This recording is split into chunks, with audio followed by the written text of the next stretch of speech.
Estamos en una crisis democrática a nivel global, pero por sobre todas las cosas en Argentina tenemos una sociedad fragmentada. Uno de los puntos centrales que me parece fundamentales para arrancar en la columna es analizar de que la política deja de interpelar, no porque la gente sea apática, sino porque la política no construye en el presente futuro. Esto es importantísimo. Sandro Pertini, un político italiano de la concha de su madre, que ha sido presidente de la República, de la República Italiana, y que también ha combatido en la resistencia italiana durante la ocupación nazi en la Segunda Guerra Mundial y contra el fascismo.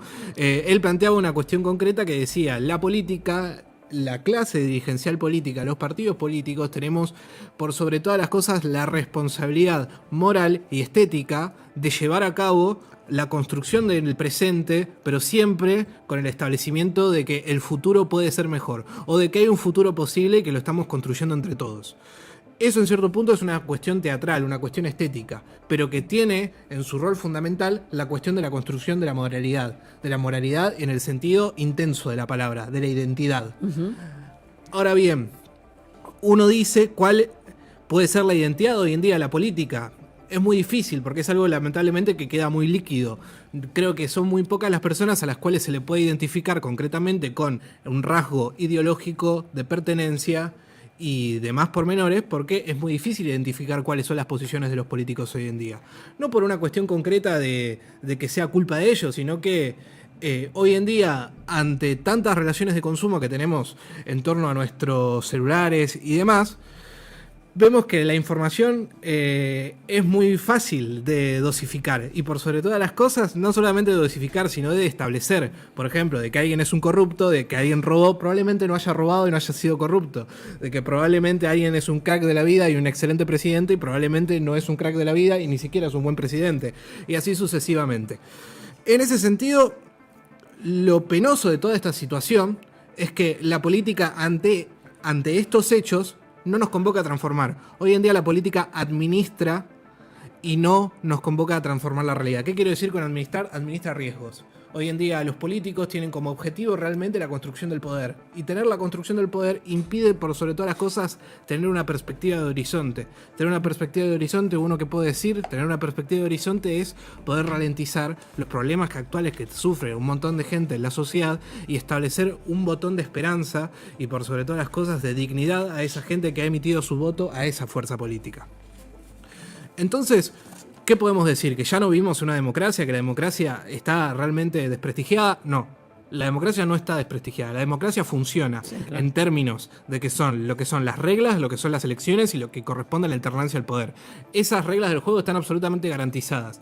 Pero lo que es la esencia fundamental del ejercicio de la democracia, que es por sobre todas las cosas, es la ilusión y la convivencia, y por sobre todas las cosas la participación de la ciudadanía, eso no está garantizado.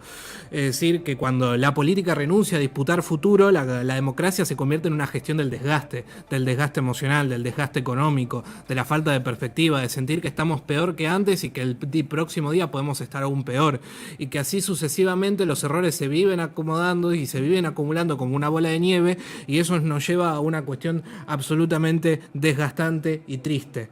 Y eso tiene como punto fundamental en esta cuestión de la falta de la construcción de la ciudadanía, de que los problemas dejan de ser colectivos y pasan directamente a la esfera privada. Hoy en día todo el mundo quiere salvarse por su propia cuenta, pero no es que se quiere salvar por su propia cuenta por no solamente el discurso hegemónico que hoy en día se brinda. Quiere salvarse por su propia cuenta porque entiende que hoy en día no va a encontrar una sociedad que lo acompañe, una sociedad que lo interpele y un proyecto comunitario que entienda que estamos todos en este mismo barco y que la solución tiene que ser colectiva en torno a un proyecto político.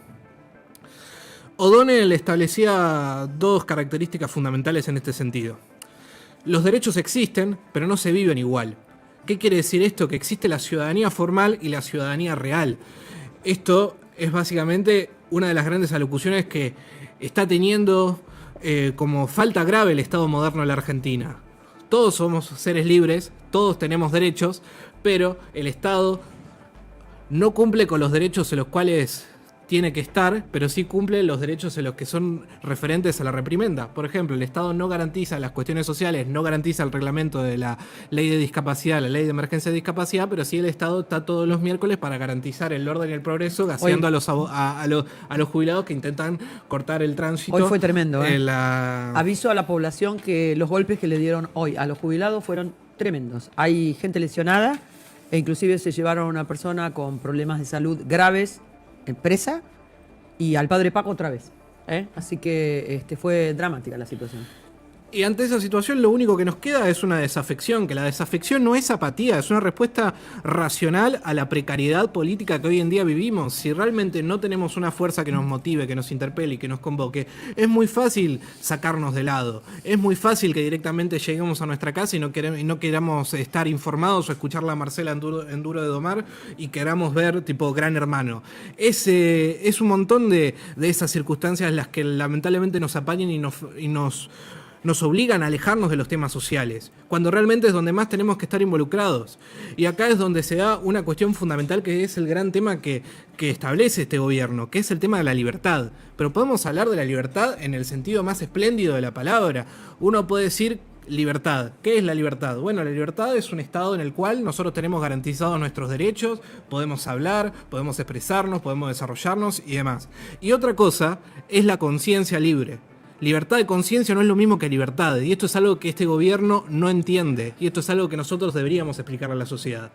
Porque ¿qué quiere decir libertad de conciencia? Libertad de conciencia se refiere a una cuestión concreta de que yo me levanto todos los días, voy a trabajar, tengo un trabajo que me garantiza poder comer todos los días, tengo un trabajo que me garantiza tener un techo para guardarme, tengo un trabajo que me garantiza tener un descanso de 8 horas para poder relajarme, y en ese momento cuando estoy relajado poder pensar, poder formarme, poder leer las noticias, poder establecer cuáles son las noticias que yo creo preponderantes y cuáles no, y en esa base construir mi identidad. Y ahí sí puedo pensar en ser un hombre libre, en realmente tener las opciones y el tiempo necesario para poder elegir la mejor opción política, el mejor colegio para dónde llevar a mis hijos y toda la cuestión relacionada a mi estado de vida. Ahora bien, yo soy una persona que tiene que estar todos los días pensando en que tengo que juntar plata como sea para mantener a los míos, para mantener a mis hijos, que tengo que venderme por 4 chirolas, que tengo que ir a arrastrarme por los subtes a pedir comida, que tengo que trabajar durante 12 horas arriba de un taxi para poder pagar la tarjeta de crédito. Yo no soy un hombre libre, aunque me permitan ir a votar a las urnas. Yo voy movido por mi hambre, por mi falta de empatía ante una sociedad que cada vez nos deja fuera por un proyecto político que no soluciona los problemas transversales de la Argentina. Y en ese sentido la crisis es nuestra, el conflicto está, pero lamentablemente hoy en día está despolitizado. Terminar con mi columna en lo que estábamos hablando sobre la representatividad y demás. Tengo un texto final, pero me parecería importante cerrar con la idea de que, bueno, yo soy un entusiasta de que un mundo mejor es posible, y un mundo mejor no es una promesa histórica, es una apuesta política, es el desafío de realmente poder interpelarnos a nosotros mismos y demostrarnos también de que podemos construir un país mejor, una sociedad mejor, y realmente convertirnos en la gente y en la sociedad que nosotros queremos y aceptamos. Es decir, básicamente, mientras que alguien se niegue a aceptar el hambre, la desigualdad, los altos costos de vivencia que tenemos hoy en día en la Argentina, yo creo que la política no habrá muerto y habrá mucho por lo cual luchar en el futuro. Un texto final. Un mundo mejor como apuesta democrática.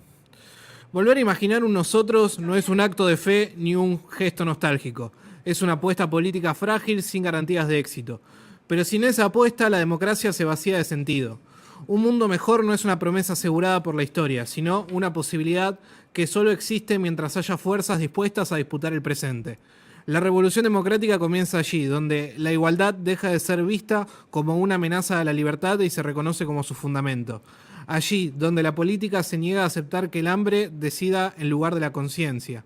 En tiempos de desafección, sostener que un mundo mejor es posible no es ingenuidad, es una forma de insubordinación democrática, es una forma de pensar que podemos ser mejores.